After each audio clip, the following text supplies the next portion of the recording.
जय माता दी मित्रों, स्वागत करती हूँ आप सभी का आपके अपने चैनल आदियोगी महादेव में। आज हम सुनेंगे ज्येष्ठ माह के शुक्ल पक्ष में आने वाली प्रद्युम्न चतुर्थी व्रत की कथा। आज सभी से आग्रह है कथा को पूरा ज़रूर सुनिएगा और यदि ये कथा आपको पसंद आए तो वीडियो को लाइक करके आगे शेयर ज़रूर कीजिएगा। राजा दशरथ ने कहा कि हे मुनिवर, आपके श्रीमुख से वैशाख शुक्ल चतुर्थी व्रत का महात्म्य श्रवण कर मेरा हृदय आनंदित हो रहा है। हे मुनिवर, कृपा कर अब आप मुझे ज्येष्ठ शुक्ल चतुर्थी के व्रत का वर्णन करने की कृपा करें। वशिष्ठ मुनि बोले कि हे राजन, आंध्र प्रदेश के शेषपुर नामक नगर में एक अत्यंत गुणवान राजा हुए जिनका नाम करदम था। वे राजा विभिन्न अस्त्र शस्त्रों के ज्ञाता तथा नीति एवं न्याय युक्त शासन करने वाले थे। समुद्र तक विस्तृत समस्त भूमंडल पर राजा करदम का ही शासन था। वे अपने धर्माचरण के कारण राजा करदम भूलोक पर अतुलनीय हो गए थे। कालांतर में एक समय देवयोग से राजा करदम को प्रमेह नामक दारुण रोग हो गया। प्रमेह को सुजाक भी कहा जाता है। इस रोग के कारण राजा की देह में अग्नि के समान अत्यंत तीव्र दाह होने लगा। प्रमेह रोग ने राजा की यह स्थिति कर दी कि राजा मूत्र त्याग करने में भी असमर्थ हो गए। उनकी संपूर्ण देह भयंकर रूप से दहक रही थी तथा राजा उस पीड़ा के कारण व्याकुल होकर विलाप कर रहे थे। विभिन्न कुशल वैद्यों द्वारा नाना प्रकार के उपचार करने पर भी राजा के रोग में कोई लाभ नहीं हुआ। रोग की पीड़ा में वृद्धि होने पर राजा ने अपने राज्य का त्याग कर दिया तथा पत्नी सहित वन में चले गए। सिंह, व्याघ्र आदि हिंसक पशुओं से युक्त वन में विचरण करते हुए राजा यह विचार करने लगे कि इस पीड़ा से तो मृत्यु ही उचित है। राजा इस प्रकार मनन करते हुए वन में विचर ही रहे थे कि उसी समय ऋषियों में श्रेष्ठ ऋषि भारद्वाज वहां पधारे। भारद्वाज ऋषि का दर्शन पाकर राजा ने उन्हें सम्मान पूर्वक प्रणाम किया तथा उनके पूजन हेतु करबद्ध होकर खड़े हो गए। किंतु उसी समय सहसा मूत्र नली में पीड़ा होने के कारण राजा भूमि पर गिर पड़े और विलाप करने लगे।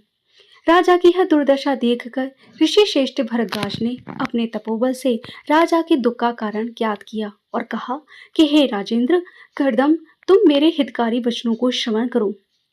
तुम्हारा राज्य चतुर्थी व्रत से हीन हो गया है, जिसके कारण तुम महापाप से युक्त हो गए हो। अतः संपूर्ण प्रजा सहित चतुर्थी व्रत का श्रद्धा पूर्वक पालन करो।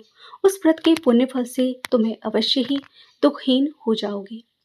ऋषि के वचन सुनकर राजा ने नमन करते हुए उनसे पूछा कि हे ऋषिवर, इस व्रत का विधान क्या है? यह कैसे किया जाता है? कृपया चतुर्थी व्रत की विधि का वर्णन करें।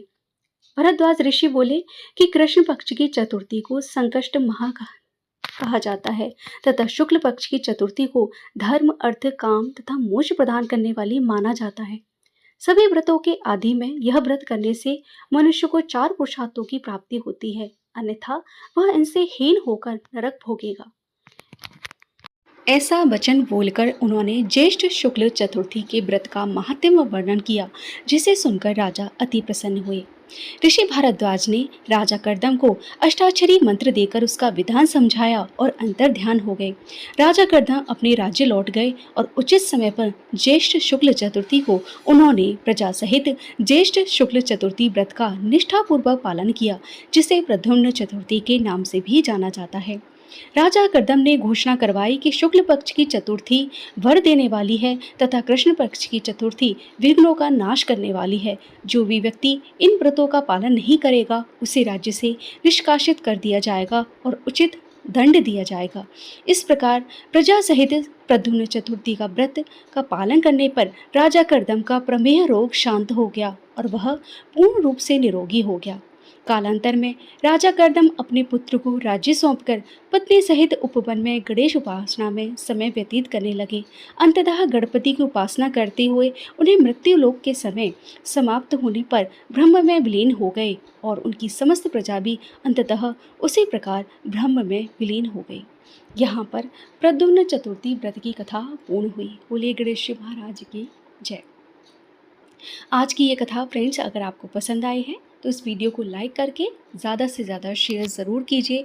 चैनल पर अगर आप पहली बार आए हैं तो प्लीज़ इस चैनल को ज़रूर से सब्सक्राइब कर दीजिए। मेरे चैनल पर फ्रेंड्स आने वाले जितने भी व्रत त्योहार हैं उनसे संबंधित पूजा विधि, कथा, कहानी आदि की जानकारी शेयर की जाती है। तो यदि आप सनातन धर्म से जुड़ी हुई ऐसी ही जानकारी जानना चाहते हैं तो उसके लिए सब्सक्राइब कीजिए मेरे चैनल आदियोगी महादेव को। आज की इस वीडियो को फ्रेंड्स आप सबने पूरा देखा है, उसके लिए आप सभी का बहुत बहुत धन्यवाद। हर हर महादेव।